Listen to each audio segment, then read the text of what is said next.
Looks like Ben Simmons is finding his mojo, and people don't realize the reason Ben Simmons started last night was actually due to the fact that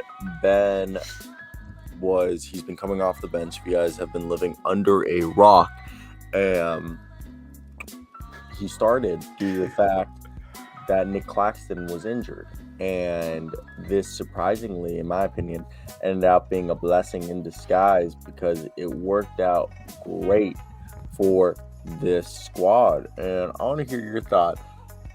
Do you think Ben Simmons should continue to come off the bench, or they should move Claxton to a bench? Dude, he should definitely be starting, man. He's too good to come off of the bench. I don't get why he's coming off the bench. I thought it was just because of injury. Look at that. He's one funny ass dude. I know he's like not the most mentally strong person, but I don't think his mental health is as big of a roadblock where he can't be an all-star talent anymore. So yeah, I was just in a debate on Saturday night about this. Like, Ben Simmons is not a good basketball player. It's like, well, Ben Simmons, a 3-time All-Star, almost. I pulled out the 15, 8, and 7. And he was like, "What is that? A good season from Ben?" Dude, his rookie year, he averaged career average. His rookie year, he averaged 16, 8, and 8. Okay, I think you're muted if you're talking. I'm not sure if you're talking or not. Am I speaking? Or is the problem on my end? Hey, can you hear me? No. I think it's really on good your at reading lips. Can you hear me? Yes. Yeah.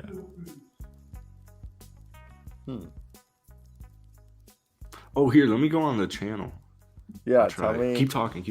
All right, can you hear me? Oh, what? Dude, it's my issue. What? Yeah, fuck you. You're coming through my, what? Yeah, dude, I was Oh, there we go. Okay, there we go. I'm back? Okay. Yeah. So, fuck, that whole segment right there just made me lose my train of thought, but what we were just talking about. Oh, Ben Simmons. So Ben Simmons is a guy that I think, first off, his style of play, because he never developed the jump shot, he's became a center in the modern NBA. There's nothing wrong with that. Point forward. No. You just can't play him. You can't be a point. Like, a point forward is like a Justice Winslow. Like, Justice Winslow is at least still trying to shoot threes, okay? Oh, okay. So he's a point center. He's a point center, yes. Because, like, Justice Winslow's still shooting at least 1 3-pointer a night. I know he's shooting like 23%, but at least, Justice Winslow might shoot a couple a game. So, yeah. Ben Simmons, there's no threat.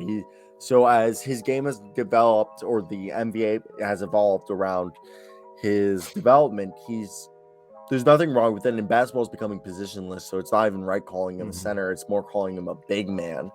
And yeah, he's their multi-positional big man. He can guard every single player on the floor. He's their point guard, but on defense, he's their point guard. He's their point center, because you have to have 4 shooters around him. You can't have Claxton and him on the floor. Yeah. So he by default is a big. You can't play him with another big. Okay. And I think Jacque Vaughn, unlike Steve Nash, I don't know why, but it just feels like Jacque Vaughn, maybe it's just because he wants the head coaching job or something, or it's just because he's a better head coach. Jacque Vaughn's always making adjustments. He's always adjusting, either in game or outside of the games. He's adjusting the rotation. So since Jacque taken over, we've seen Yuta Watanabe become the league leader in 3-point percentage. Now, yeah, and I think this is just an interesting part of this whole thing, is that I think Jacque, unlike Steve Nash, I feel like Steve Nash kind of gave up and he said, fuck Ben Simmons, this isn't working. I'm riding the hot hand in Claxton. Jacque Vaughn's like, look, I know you're arguably our second or third best basketball player in this team. You, Kyrie, and KD are our best 3 players. We need you to get there. And I think Steve Nash wrote Ben Simmons off, and Jacque Vaughn was like, Steve Nash might have written you off, but I know you didn't write back. He's the people's coach. The players' coach. I think I'm so glad people are realizing how idiotic Steve Nash is as a head coach. And let's not pack on. Let's all due respect. I'm just saying, He's not qualified. I don't. No, it's like it goes back to the Jason Kidd. When Jason Kidd retired from the NBA, what was he announced the same day? Oh, the Brooklyn Nets traded for Kevin Garnett, Paul Pierce, had Joe Harris and Ron Williams, and they hired Jason Kidd like the week after he retired. And then he got traded to the Milwaukee Bucks. Okay, and now he's the head coach of the Dallas Mavericks after spending Milwaukee Network. Yeah, but he was the one who developed and he moved Giannis from being a power forward to a point guard. You remember point guard Giannis? Jason Kidd was the one who did that. All right, Steve Nash is fine. He'll maybe be fine one day, but he'll be a coach again. He'll be a coach again if he wants. Fair. If he wants, but he'll have to ride the bench for a few years. If my head coach of my professional basketball team is doing TikTok dances, I'm all set.